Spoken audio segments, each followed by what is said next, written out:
நம் தேசம் பாரத் நேயர்களுக்கு அன்பு வணக்கம்.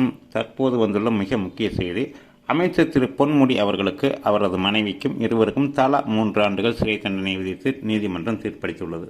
1996 முதல் 2001 ஆண்டு வரையிலான திமுக அமைச்சரவையில் போக்குவரத்து துறை அமைச்சராக இருந்த திரு பொன்முடி அவர்கள் முறைகேட்டில் ஈடுபட்டு வருமானத்திற்கு அதிகமாக சொத்து சேர்த்ததாக அவர் மீது வழக்கு தொடரப்பட்டு விழுப்புரம் நீதிமன்றத்தில் இது நடந்து வந்தது. இந்த வழக்கு வேலூர் மாவட்டத்திற்கு மாற்றப்பட்டு அதன் மூலமாக அவர் விடுவிக்கப்பட்டார் என குற்றச்சாட்டின் அடிப்படையில் அந்த வழக்கிலிருந்து அவர் விடுவிக்கப்பட்டது செல்லாது என உயர் நீதிமன்றம் நேற்று முன்தினம் தெரிவித்திருந்தது. தற்போது இன்று அந்த தீர்ப்பு வந்துள்ளது. அதாவது இந்த வழக்கில் திரு பொன்முடி அவர்களுக்கும் அவரது மனைவிக்கும் தலா 3 ஆண்டுகள் சிறை தண்டனை விதித்து நீதிமன்றம் தீர்ப்பளித்துள்ளது. நீதிபதி ஜெயச்சந்திரன் அவர்கள் இந்த தீர்ப்பை அளித்துள்ளார். இந்த விஷயம் தற்போது அரசியல் வட்டாரத்தில் பெரும் பரபரப்பை ஏற்படுத்தியுள்ளது.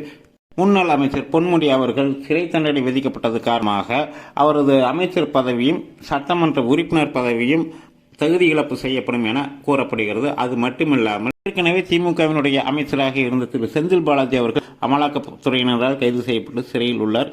இந்த நிலையில் மேலும் ஒரு அமைச்சராக திரு பொன்முடி அவர்கள் தற்போது சிறை தண்டனை விதிக்கப்பட்டுள்ள சம்பவம் வலதுசாரிகள் மற்றும் பாஜகவினரால் கடுமையாக விமர்சிக்கப்படுகிறது.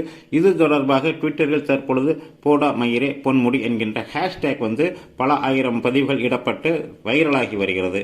மேலும் கடந்த சில மாதங்களுக்கு முன்பு தமிழக சட்டமன்றத்தில் தமிழக முதல்வர் உரை வாசித்துக் கொண்டிருக்கும் போது ஆளுநர் வெளியேறிய போது அவையில் முன்வரிசையில் இருந்த திரு அமைச்சர் திரு பொன்முடி அவர்கள் ஆளுநரை பார்த்து கையை அசைத்து போயா வெளியே என்பது போன்ற செய்கையை செய்தது பரவலாக சர்ச்சையை ஏற்படுத்தியது.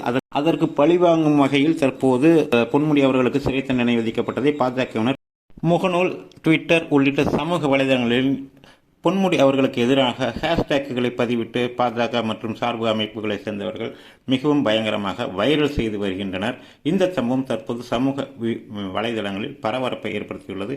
இது இப்படி செய்வது சரியா என்பது இன்னொரு பதிவில் பேசுவோம். நன்றி, வணக்கம்.